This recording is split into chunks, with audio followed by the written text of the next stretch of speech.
Welcome to the No Podcast with me, Nikki Spo. Okay, folks. We have got a sponsored episode here. I am excited to share that I have partnered with an alternative beverage company called Nope. In case you didn't know, it is Sober October, y'all, and we are keeping things booze free over here. Whether we are sober curious, sober, got a baby in the belly, we're detoxing for fun, or straight up wanting to challenge ourselves, Nope is changing the way we chill one drink at a time with awesome flavors like my favorite mango margarita with jalapeno. And these don't have that funny aftertaste that some of the other guys have. So stay tuned to get my unique promo code. And in the meantime, enjoy this amazing episode and keep Nope on your radar at drinknope.com. What is up, my friends? Welcome to another episode of The No with me, Nikki Spo. I am so grateful you are here. And today I'm extra excited because I am getting to interview a woman who has been at the top of my guest wish list. Back in December of 2020, when the idea of starting a podcast was just a tiny little seed, I put together a wish list of guests I wanted to interview. And at the top, I wrote down the name of an exceptional person and woman in sports, Lisa Joseph Metelus. As a sports marketing agent at CAA Sports, a division of creative artist agency, Lisa Joseph Metelus spends her days working closely with many of the world's most renowned and accomplished athletes. Lisa's efforts are focused primarily on servicing the agency's basketball clients, which include Victor Oladipo, Tyler Johnson, and NBA champion Dwayne Wade, among so many others. She works closely with CAA's foundation group to assist with her clients' philanthropic efforts and sits on the board of CAA. Lisa started at the bottom as an intern with the Miami Heat so many years ago, and she has earned her way into this executive position with one of the most powerful talent agencies. She's a mom of two, she's a wife, and she is a total inspiration, and I am so excited for you to hear about her journey today. Let's dive right in. Lisa Joseph Metelus, what an inspiring person you are, and I am just thrilled to have you on the show today. So I don't know if you know this, but before I ever came to know you, I met your husband, Bobby, who's a talented photographer, when I was shooting pictures for a local company called Life Brand back in that like 2010, 2014. Yeah, run when we had you remember those Heatles shirts and the heart t-shirts? Yeah, so that's when I met Bobby. And honestly, I was so new to the the quote crew at the time. And there were so many new people that I was meeting through the basketball network that I truly couldn't keep track of who was who. So at the same time, I had heard about Lisa Joseph, right? All the time. Big boss energy. Can we get this done? You got to ask Lisa. Think we can make this happen? Can we do XYZ? Lisa's the person to talk to. So from simply talking to you then here and there at events when it lined up, and with a lot of curiosity, I came to learn about all the amazing things that you have accomplished in your career. I have always had so much respect for you. And I also want to note that I had a very clear idea that you and Bobby both as individuals were family people. So when I finally realized that you were married, it all made sense. And it made me really happy to see two awesome individuals who love their craft reach success by their own definition and on their own terms. So with that said, we love you, Bobby. But this interview, this interview is about you, Lisa, and I'm just so grateful that you've taken the time to share your wealth of wisdom with us today.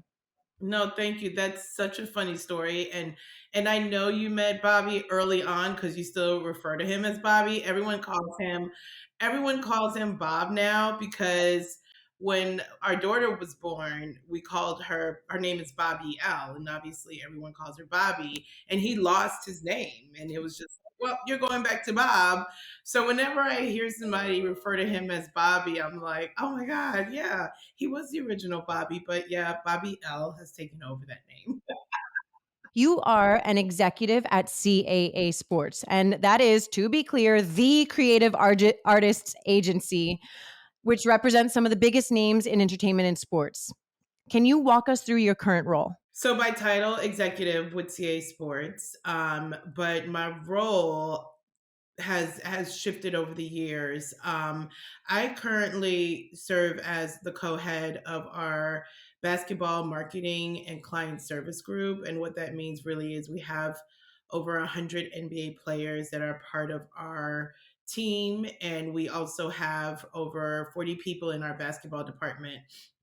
And myself and another colleague, Lloyd, we oversee our group, and our group is really responsible for going out and finding amazing partnerships for all of our clients, and just day-to-day servicing. That's the quickest way to say it in a nutshell, but obviously there's a lot to fill in there.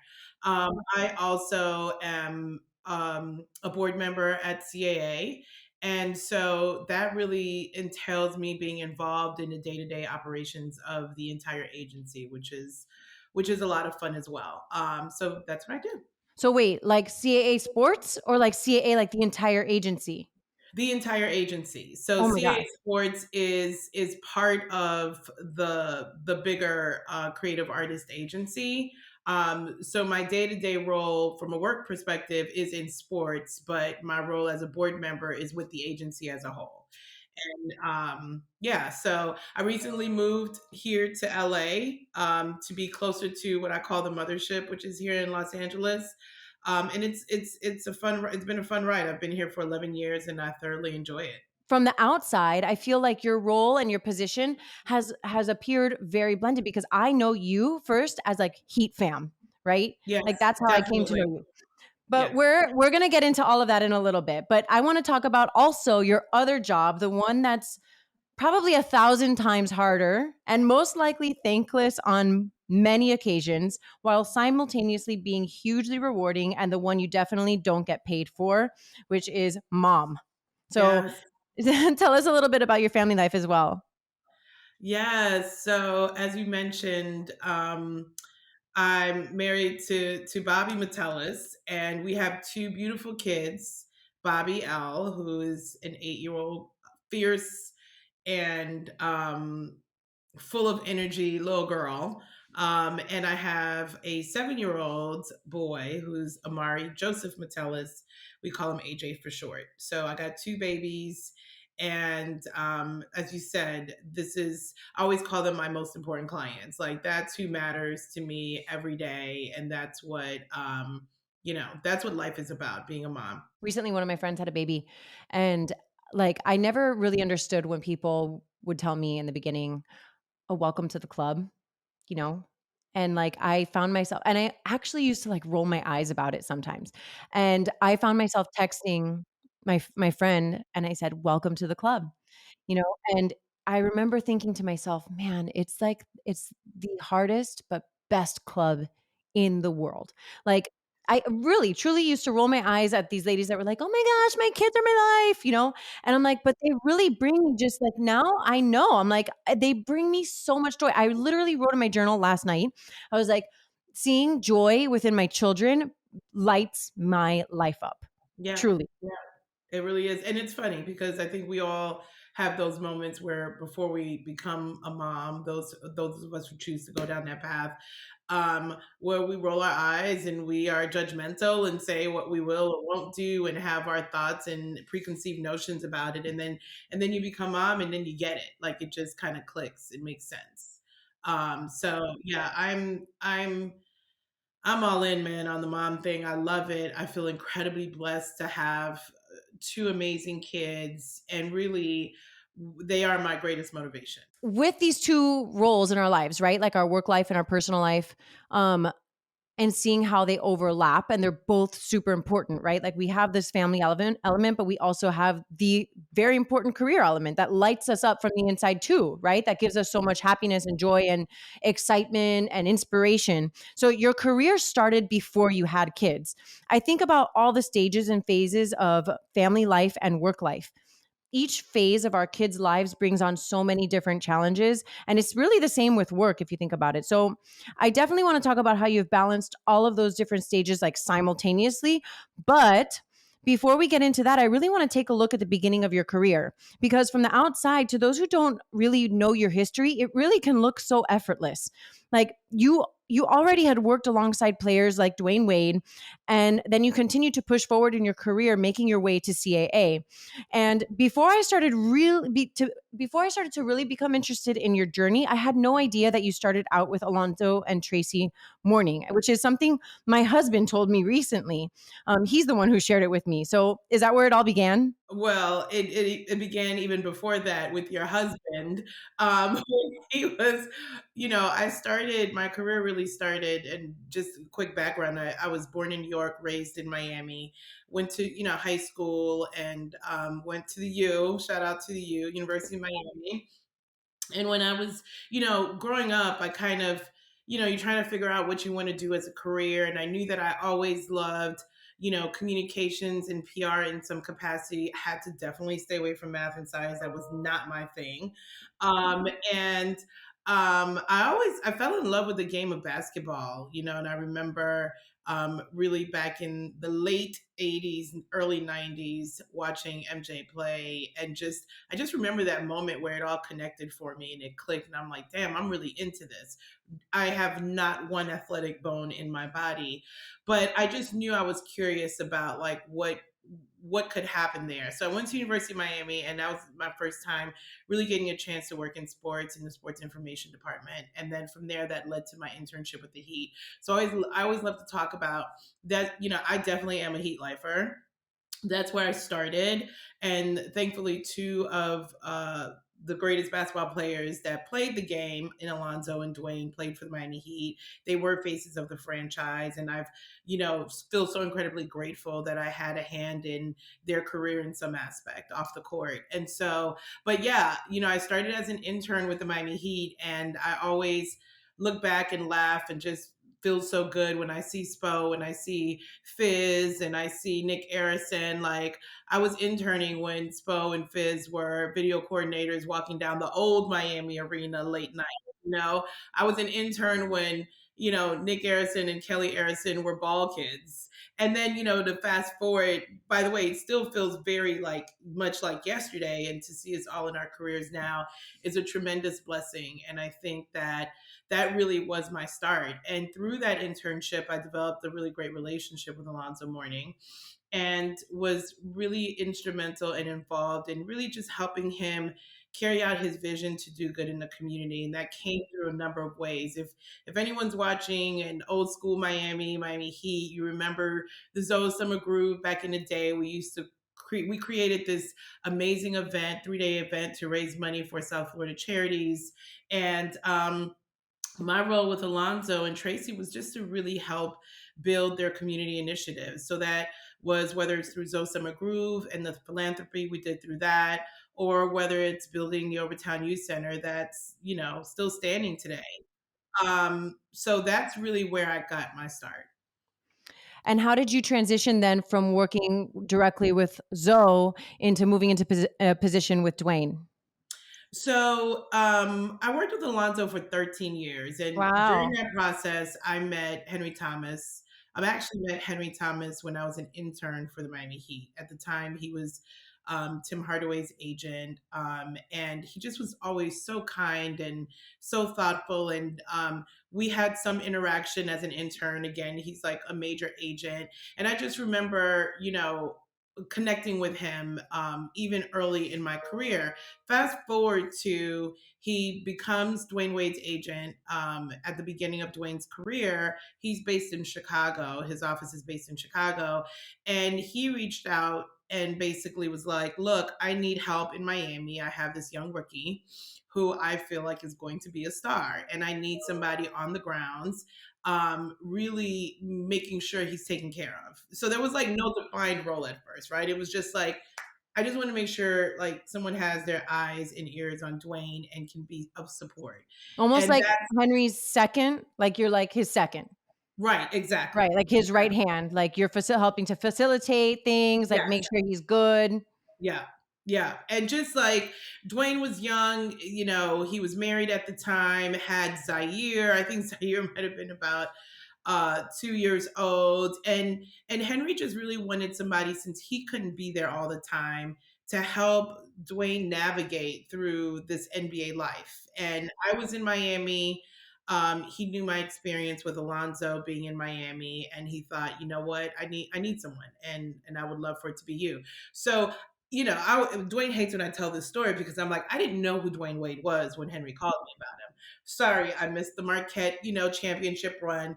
Didn't know who he was. I remember Henry coming and saying, "Hey, come to Chicago. I want to talk to you about Dwayne." And I remember Googling at the time, okay, let me act like I know who Dwayne Wade is. I was like, and he was already like starting his first year with the Miami Heat. Um, and so I was like, okay, he wears number 3. He's this, he's that. Like, I'm going to, play the role like I know. I did my research. So yeah, that's kind of how it started. And very quickly after starting to work with him, I started working with Dwayne after his first year in the league. Obviously, we all know the quick ascension and the finals run and NBA Finals MVP. Um, it made a turn very quickly all the way up, and so I've been with Dwayne now for, I think this is my 17th year. Yeah, actually 18th because he's been 2 years retired. It's been a long time. Well, it's amazing also. It's like, and some, like what I was telling you earlier, it's been awesome. And I feel like a very, very much an outsider when it comes to him. But even still, in this small capacity, I have been able to see his evolution from the outside, just like I'm sure all of his fans have been able to see. And when Eric and I got to connect with him and Gab at the Hall of Fame, and I was mentioning to you earlier, he just seems like he's so good, like at peace, and happy. And man, when I see people who radiate that kind of just internal happiness, that inner knowing, like it rocks my soul. It makes me so, so happy.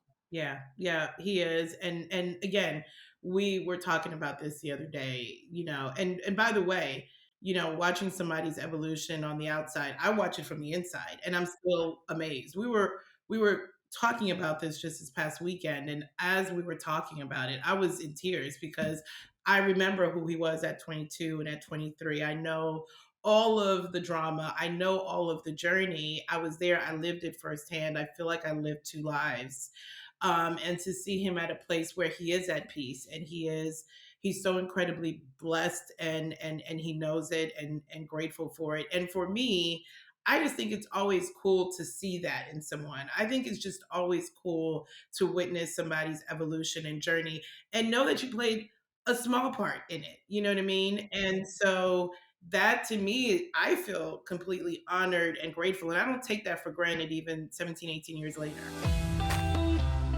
Some of us in the sober community like to celebrate our sobriety with Sober October. But it's not just for the already sober people. It can be for the sober curious, or even folks who are just looking to clean house for a month. And to help make Sober October fun, fun, fun, I have partnered with Nope. Nope is an alt cocktail, not your old-fashioned mocktail. Nope, we have an alt-tail, an alternative cocktail. So I've tried a bunch of these non-alcoholic beverages because I love bubbly, festive drinks, but obviously I don't want the booze factor in my life. And my biggest issues with all the other brands is that they all have felt very triggering for me, like too close to the real thing. This is for me and my family. I even got hubby geared up to celebrate Sober October with me too, and he begs me to order these things for date nights at home.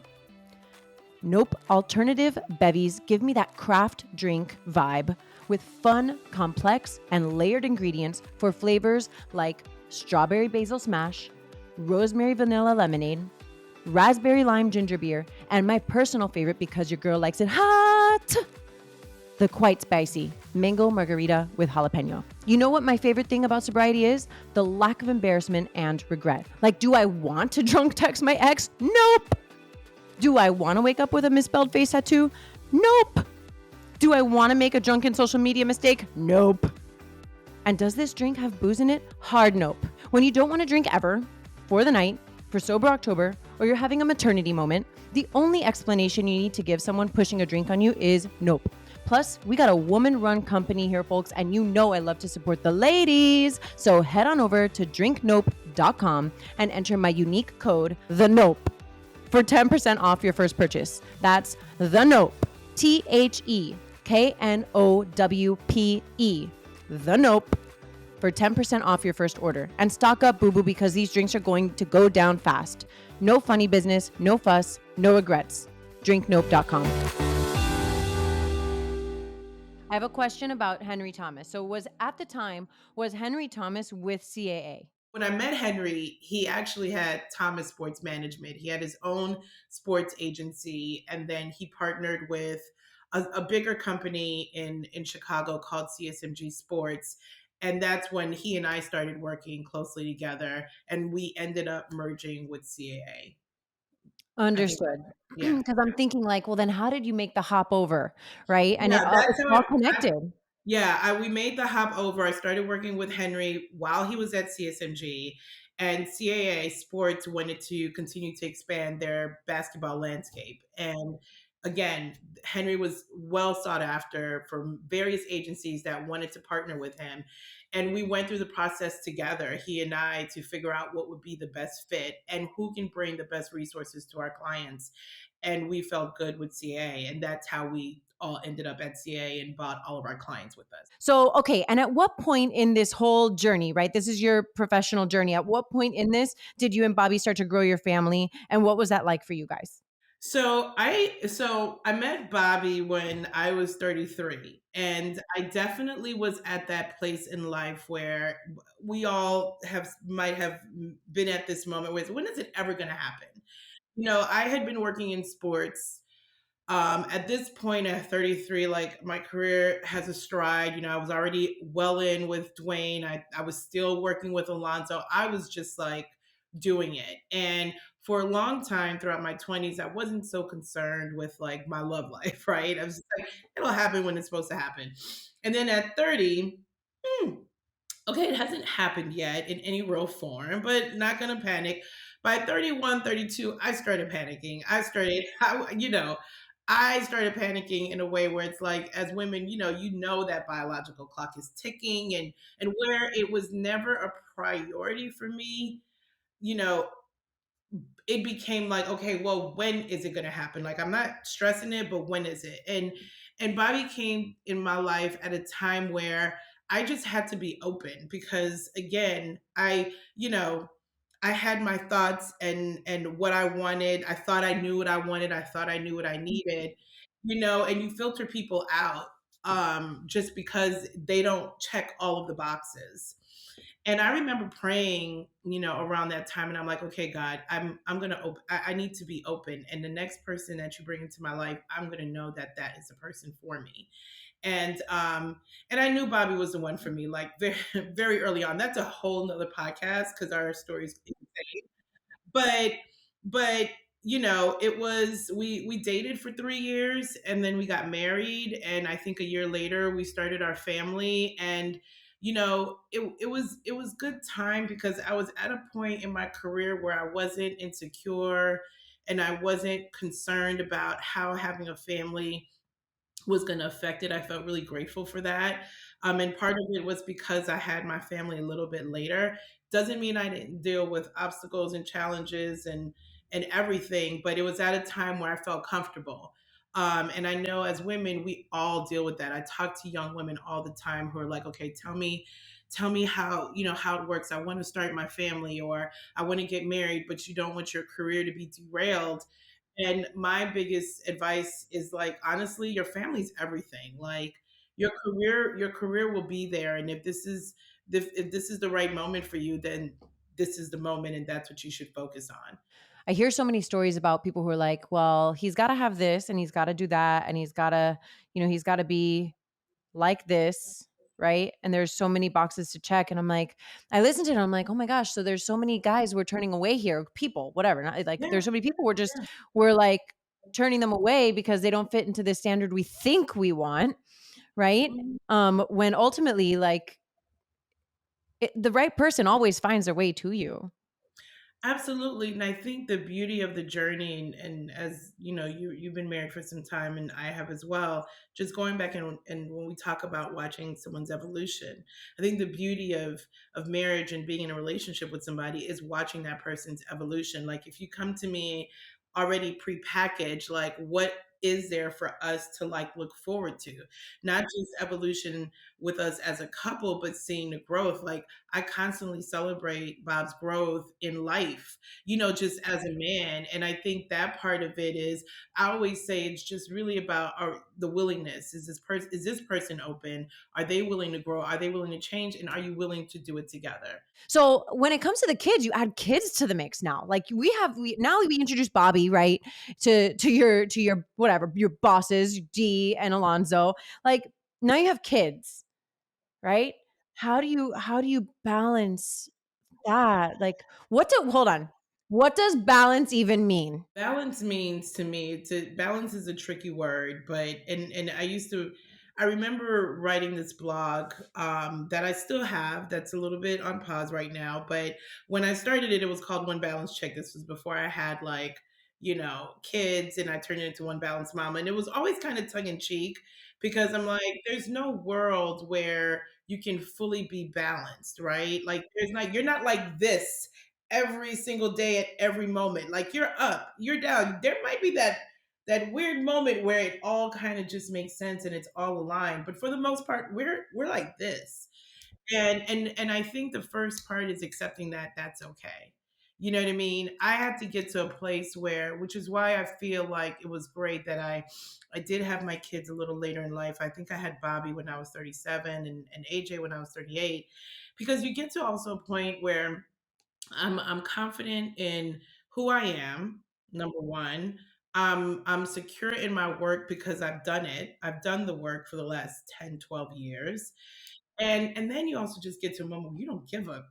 You don't care. And not in a bad way. It's just like you become so secure in what's important to you that how and what other people think no longer matter as much. And so when I had kids, again, I was at the right space in life where, again, I had been working with Dwayne for so long. I was with CAA, and I'm really blessed that I was surrounded with people who supported that, supported, motherhood and supported family. And that's really important. And I give credit to my co-heads of sports and Howie and Vino, understanding like, look, I'm out for 3 months. Dwayne always likes to joke that, like, because I had my kids back to back, he's like, you took a year off.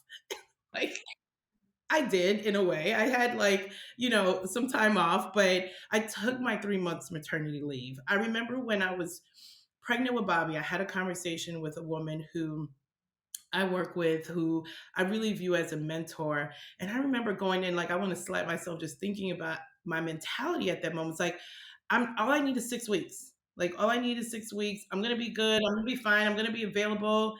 And like, she was like, no, you need all your time. You need, the 12 weeks. And because that moment with your child, you will never get back. The work will always be there.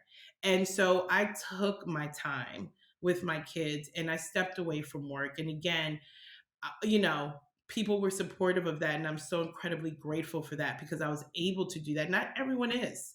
And that sucks. It's horrible, but for me in my personal journey, I had that support, and that's what allowed me to do what I was able to do. But then the rubber hits the road, you're back to work, and it's like all of a sudden, how do you juggle? I constantly give credit to the village I had, especially in Miami. I'm in LA now, so that's a whole different struggle. But I was surrounded by my family and incredible support that allowed me to travel and do what I needed to do. But it was hard. That first year I had Bobby, I did not want to leave her behind. So everywhere I went, that first year, she came with me. She came to China with me at 4 months. Like I use this China example as like that moment where like the rubber hit the road a little bit, where I had a decision to make. Dwayne was announcing his big partnership with Leaning at that moment. And from a career perspective and work, I had put a lot of time and energy into that deal with him. And we were going to announce it, we were going to launch it, and we were going to celebrate it. Bobby was 4.5 months, and I was breastfeeding. And I was like, oh shit, like what do I do? Do I stay behind and not take the trip to China? But I felt like I would have been missing out on a moment that, from a career perspective, was really important. So you have that play, like, what do I do? I have a 4.5 month. Do I travel with her? Like, I'm breastfeeding. Like, I'm not going to really have time, because when we do our China tours, we're like bopping around from city to city. It's like nonstop 2 weeks. And I'll never forget, like, I think for a moment I had decided I'm just going to have to miss it, because I'm not going to leave my child behind. And I don't feel like I should take her. And I remember sitting in this room and talking to Dwayne, and he was like, and he kind of like for a second was like, you're coming to China, right? And I'm like, I want to, but like, I have Bobby and I'm breastfeeding and I don't want to leave her behind. And he was just like, just bring her with you. And I was like, but then I would need my sister to come. And he was like, bring her with you too. And I was like, oh, can I? And he's like, yeah, whatever you need, bring them along. And that was a moment for me when I talk about support, and as a man just stepping in and saying, no, like, I want you there, but I want you to have all the needs that you need taken care of. So if you need to bring your sister, if you need to bring Bobby, like whatever it was. And we went, and he supported it, and he made sure we were taken care of.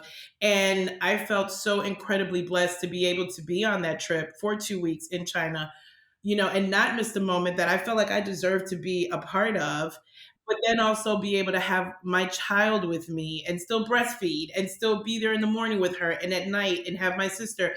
Like, I remember feeling like I don't want to burden Dwayne with that. Like, this is his China tour. Like, I'm carrying around a 4.5 month-year-old. Like, that was a lot. But he completely supported, and I always give him credit, as someone who just allowed me to be it allowed me to just be who I was. And I'm a working mom, and he embraced it. I mean, like, I remember traveling with him to Chicago and leaving breast milk on the plane, and we're like in the car driving to his house, and I'm like, oh, we gotta go back to the airport. I left the breast milk, and he's like, okay, well, let's go. And I don't know if I'd be able to do. I don't know if I would have been able to accomplish all the things I accomplished if I didn't have that level of support.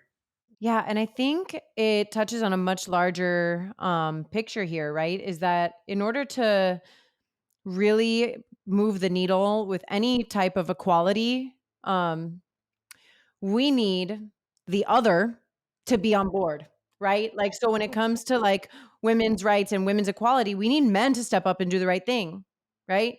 When we talk about equal justice, social justice, we need white people to stand up and do the right thing and be legit about it, be serious about it, not just like posting it on IG or whatever, like, but actually put their money where their mouth is, right? And that's where we get to really, really move the needle, which brings me actually to the next thing I wanted to speak with you about.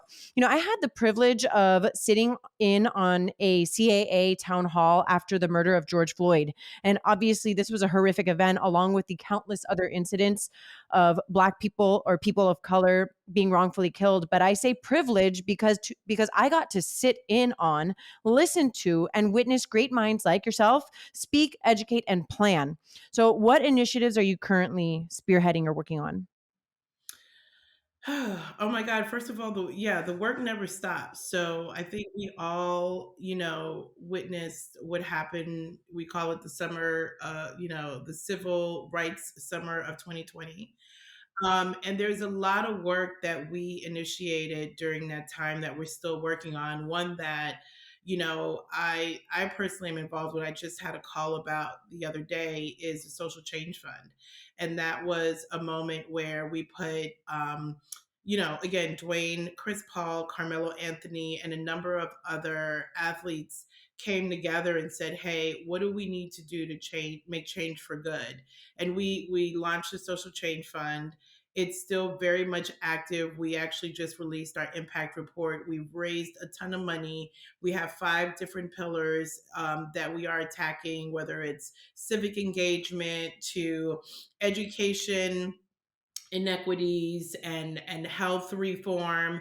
There's so much work that goes into it, and it's funny because we always say, like, if it's not in the news, it's in no one's face. And I think people forget very easily, one, because there's just so much that's happened since then, COVID and so many natural disasters, but our goal with the Social Change Fund is to continue to create awareness on issues that are happening day to day that affect people of color, brown and black people, and figure out ways and initiatives to create that change. So that's one that we definitely are super hands on in and active in. But it for me, it's so many different initiatives too. It's as my role on the board, and one of the things that I'm working on is how we can create better culture at CAA for our parents.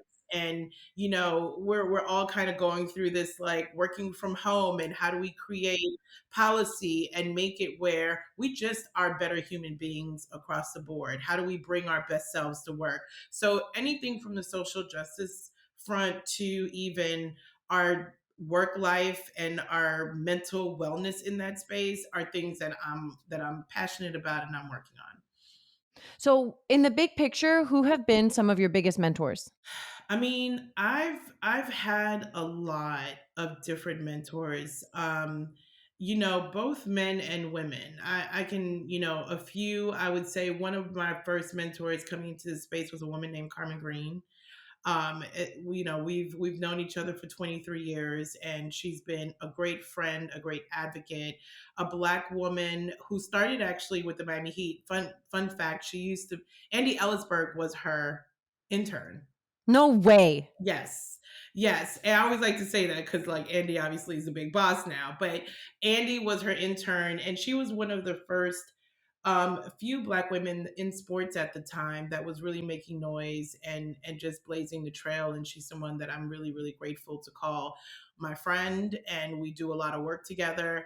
And there's just so many people. I mean, I feel like, our co-heads and Howie and Vino, in ways I look at them as mentors too. I don't think mentors always have to, as for women, that we should just have women mentors. I think men could be incredible mentors as well, and just how they do their job. Like, I learned so much from them.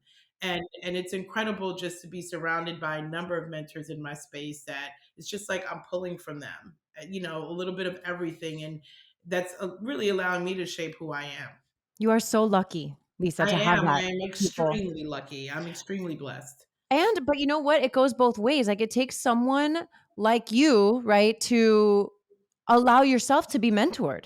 You can't teach everyone, Yeah, and I don't think we ever really stop learning. I mean, I think when right? we get to the point where we feel like we know it all, we have to be confident in knowing that we don't. And I think sometimes we put pressure on ourselves to feel like we do. I would be the first one to say in a meeting, like, I don't understand what you just said, or break Right. that down for me, or call the person afterwards and say, okay, I need like a session on this. There's so much that I don't know, and I think that you can learn across the board. Like, I'm surrounded by people who are older than me, that are vets in the space. And I surround myself with younger people. You know what I mean? Because even the people that I'm mentoring, and I think it's so important, and I do a lot of that, but I'm learning from them as well. It's a never ending journey of just learning. And I think understanding different perspectives and being open to all of that. Yeah, totally. Totally, for sure. So, we're going to wrap up pretty soon and on a lighter note, I want to know a little bit more about you. What does a perfect day look like in the life of Lisa Joseph Metelus?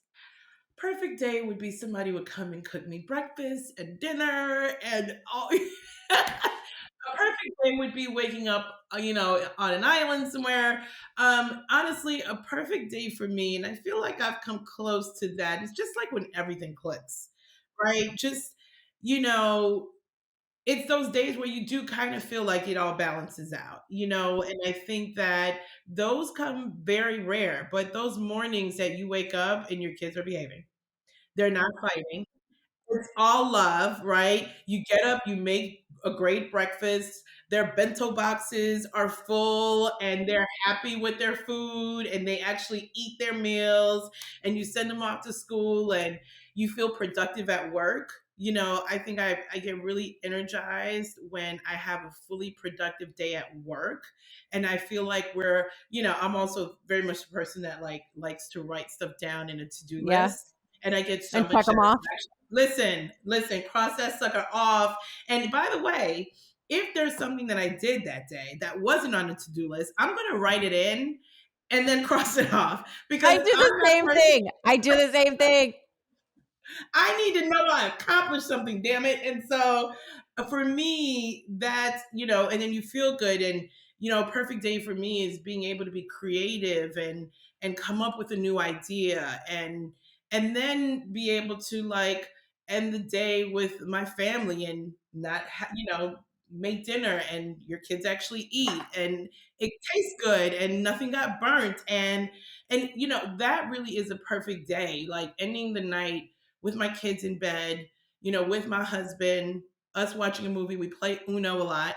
Love that. So playing a really good game of Uno and just being with my family and feeling fulfilled across the board. I think, what throws us off is when we feel like we missed something. And the reality is that's the beauty of every day. It's not always going to be perfect, but you have the next day, hopefully, to like recoup and redo. And what makes you feel most inspired? I am inspired by people. I'm inspired by ideas. I'm inspired by collaboration. I'm inspired by my kids.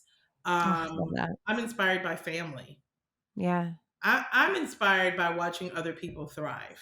So, lastly, what advice do you have to women and specifically mothers in sports? I mean it's I don't think it's anything different than I wouldn't say to anyone. Like it's funny because I keep going back to this word, but it's like being open and willing to be flexible and to change and to be and be confident. I think we have to get to a place where we kind of live unapologetically. And I think we as humans we're changing and we're evolving, So some of the barriers that we may have had when I first started hopefully aren't around anymore, where you can confidently be who you are when you show up to work. I'm a working mom. Like I got to step away or I have to take my child and not feel guilty and not allow anyone else to make you feel guilty because ultimately we have to prioritize what's most important in our life and work isn't that, but it can be fulfilling and it can be something that drives us, but ultimately our family is what comes first. So be okay in being in that space. Like that's my biggest thing. You got to step away to pump, go do your thing, like, and be okay. Usually you hide and like, oh, I gotta pump. I don't want to let enough. Like, no, I have to pump. My child has to eat. So I'm going to step away for 30 minutes and be unapologetic about it. Lisa Joseph Metelus, you are such an inspiration, and I'm so very grateful that we had an opportunity to speak like this. I know you're such a busy person, and you are doing so many things, and it means the world to me. Thank you. Thank you for having me. This was fun. The hour went by quick, and I appreciate the platform to share. And the best of luck to you, and continued love and blessings to you and Spo. Thank you so much. All right, take care. Thank you to my friends at Nope, who have kept me and my family satiated and sober. You can head on over to drinknope.com for a little gifty gift of 10% off your first order when you use my code THENOPE. Isn't that cute? That's THEKNOWPE, The Nope. And yes, ma'am, we are doing big, cute things over here. Go order it up, order them all, and remember what you don't want: a hangover. Over and out, folks. Thanks for listening. And thanks, Nope. I am truly grateful you're in my life, quenching my desire for spicy, festive drinks. Thank you so much for listening to The Know. If you loved this episode, go ahead and share it with a friend. Words are so powerful, and someone may need to hear what we covered today. And if you really loved this episode, please take a moment to rate the show and leave a review. Your comments are so important and valued, and they give other listeners insight on what to expect on The Know. You can connect with me personally via Instagram at Nikki Sap Spo and The Know with Nikki Spo. My hope for you today is that you are fearless in looking inward so that you can be your highest, most authentic self and go after the life of your dreams.